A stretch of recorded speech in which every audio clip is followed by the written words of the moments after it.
ఈరోజు సిపిఎం తెలంగాణ రాష్ట్ర కమిటీ ఆధ్వర్యంలో ఇందిరా పార్క్ దగ్గర వేలాది మంది నిరుద్యోగులతో సిపిఎం కార్యకర్తలతో యువకులతో ఈరోజు నిరుద్యోగ సమస్యమైన ధర్నా కార్యక్రమాన్ని నిర్వహించడం జరిగింది. ఈ ధర్నా కార్యక్రమంలో సిపిఎం తెలంగాణ నాయకత్వం పాటు పొలిట్ బ్యూరో సభ్యులు కూడా పాల్గొన్నారు. వాళ్ళందరికీ తెలంగాణ రాష్ట్రంలో ఉన్నటువంటి నిరుద్యోగుల పక్షాన తెలంగాణ రాష్ట్రంలో సుమారుగా వన్ టైం రిజిస్ట్రేషన్ చేసుకున్నటువంటి వారు 30 లక్షల పైన నిరుద్యోగులు ఉన్నారు. వాళ్ళందరి పక్షాన సిపిఎం తెలంగాణ రాష్ట్ర కమిటీకి ధన్యవాదాలు తెలియజేస్తున్నాం. తెలంగాణ రాష్ట్రమే త్యాగాల చరిత్రతో విద్యార్థులు నిరుద్యోగుల ఆత్మ బలిదానాలతో తెలంగాణ రాష్ట్రం ఏర్పడింది. నిరుద్యోగులు మా ప్రాణాలు పోయినా సరే తెలంగాణ రాష్ట్రం వస్తే మా ఉద్యోగాలు వస్తాయి, మా తమ్ముడు చెల్లె ఉద్యోగాలు వస్తే మా కుటుంబం బాగుపడుతుంది, తెలంగాణ బాగుపడుతుంది అని ప్రాణాలను గడ్డిపోచలాగా త్యాగం చేస్తే ఆనాడు కేసీఆర్ 10 సంవత్సరాలు తెలంగాణ వచ్చిన తర్వాత 10 సంవత్సరాలు నిరుద్యోగులను మోసం చేసిండు. నిరుద్యోగులను మోసం చేస్తే ఆ మోసాన్ని ఆసరాగా చేసుకొని రేవంత్ రెడ్డి గారు ఏం చెప్పారు? నిరుద్యోగులారా మీరు అధైర్యపడకండి, ఈరోజు కాంగ్రెస్ పార్టీ ఉంది, మీ అధికారంలోకి వస్తే మీకు మొదటి సంవత్సరంలో 2 లక్షల ఉద్యోగాలు ఇస్తామని చెప్పారు. వాళ్ళ జాతీయ నేత రాహుల్ గాంధీ గారు అశోక్ నగర్ లో నిరుద్యోగుల దగ్గరకు వచ్చి నిరుద్యోగులారా మీరు అధైర్యపడకండి, మేము ఉన్నాం, మీకు అండగా ఉంటాం, మేము అధికారంలో రాగానే నిరుద్యోగుల సమస్యలు పరిష్కారం చేస్తామని చెప్తే తెలంగాణ రాష్ట్రం వచ్చి అదేవిధంగా కాంగ్రెస్ పార్టీ అధికారంలోకి వచ్చి 2.5 సంవత్సరాలు అవుతుంది.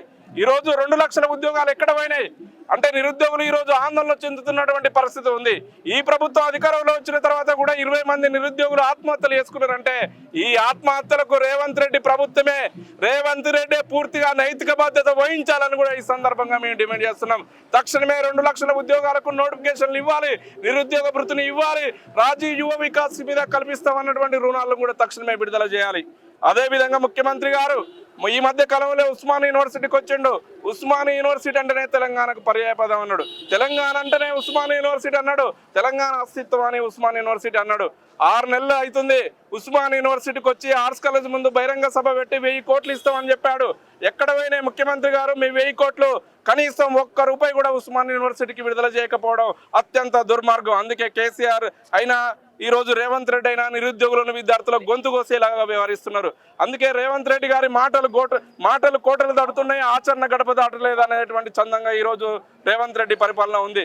అదేవిధంగా ప్రధానంగా కేంద్ర ప్రభుత్వం కూడా ఈ మధ్య కాలంలో మెదక్ ఎంపీ నిరుద్యోగుల గురించి మాట్లాడుతూ నిరుద్యోగులారా మీరు గోకుల్ చాట్లో పానీపూరి వేసుకోవడం కూడా ఒక ఉద్యోగమే అన్నాడు.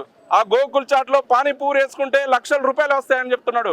మీ మీడియా ద్వారా ఒకటే డిమాండ్ చేస్తున్నాం, మిస్టర్ రఘునందరావు గారు మీ కుటుంబంలో ఉన్నటువంటి పిల్లల్ని, మీ కుటుంబానికి సంబంధించినటువంటి వాళ్ళను, మీ బీజేపీ కార్యకర్తలను ఆ గోకుల్ చాట్లో పనిచేపియండి, అక్కడ మాట్లాడిన తర్వాత మా నిరుద్యోగుల దాకా రండి అని చెప్తున్నాం. ఈరోజు ఈ దేశానికి నరేంద్ర మోడీ సంవత్సరానికి 2 కోట్ల ఉద్యోగాలు ఇస్తామని చెప్పాడు. ఈ నిరుద్యోగులు అడుగుతున్నారు ఎక్కడ పోయిన నరేంద్ర మోడీ గారు మీరు సంవత్సరానికి 2 కోట్లు అంటే 12 సంవత్సరాల్లో 24 కోట్ల ఉద్యోగాలు రావాలి, మీరు ఇచ్చినటువంటి హామీ ఎక్కడ పోయిందని అడిగితే మోడీ గారు పకోడీలు వేసుకోవడం మేమే కల్పించినాం, బజ్జీలు వేసుకోవడం మేమే కల్పించినాం, అవి కూడా ఉద్యోగాలే అనుకోని చెప్తున్నటువంటి సందర్భం ఉంది. అంటే మిస్టర్ నరేంద్ర మోడీ ఈరోజు పీజీలు, పిహెచ్డీలు, ఇంజనీరింగ్ విద్య, మెడికల్ విద్య ఇవన్నీ చదువుకోవడం పకోడీలు బజ్జీలు వేసుకోవడానికి నరేంద్ర మోడీ అని అడుగుతున్నాం. Make in India, digital India, వికసిత భారత్ అంటే పకోడీలు వేసుకోవడమా అనేటువంటి విషయాన్ని నరేంద్ర మోడీ గ్రహించాలి. అందుకే ఈ నరేంద్ర మోడీ ప్రభుత్వాన్ని ఈ తెలంగాణ రాష్ట్రంలో ఉన్నటువంటి ఏ ఒక్క నిరుద్యోగి నమ్మట్లేదు. రఘునందన్ రావు మొదలుకుంటే ఈ తెలంగాణ రాష్ట్రంలో ఉన్నటువంటి బీజేపీ కార్యకర్తలను 2029 రాబోయే ఎన్నికల్లో బొందబెట్టి గోతి తీసి బొందబెట్టడానికి నిరుద్యోగులు సిద్ధంగా ఉన్నారని కూడా ఈ సందర్భంగా మీడియా ద్వారా తెలియజేస్తున్నాం. అందుకే ఈ రోజు బడే బాయ్ చోటే బాయ్ దేశాన్ని, రాష్ట్రాన్ని లూడి చేస్తున్నారు, నిరుద్యోగులను మోసం చేస్తున్నారు. కాబట్టి బడే బాయ్ చోటే బాయ్లను తెలంగాణలో బొందబెట్టాలి, ఈ దేశంలో బొందబెట్టాలి. అప్పుడే ఈ తెలంగాణకు, దేశానికి విముక్తి జరుగుతుంది. అందుకే ప్రజా ప్రభుత్వం రావాలి, ప్రత్యామ్నాయ రాజకీయాలు రావాలి. అది ఎర్ర జెండదారనే సాధ్యమవుతుంది, కష్టజీవుల జెండదారనే సాధ్యమవుతుంది అని కూడా నిరుద్యోగుల ద్వారా తెలియజేస్తున్నాం. ఖచ్చితంగా సిపిఎం తీసుకున్నటువంటి ఈ గొప్ప నిర్ణయానికి సంపూర్ణమైనటువంటి మద్దతు తెలంగాణ నుంచి తెలియజేస్తున్నాం.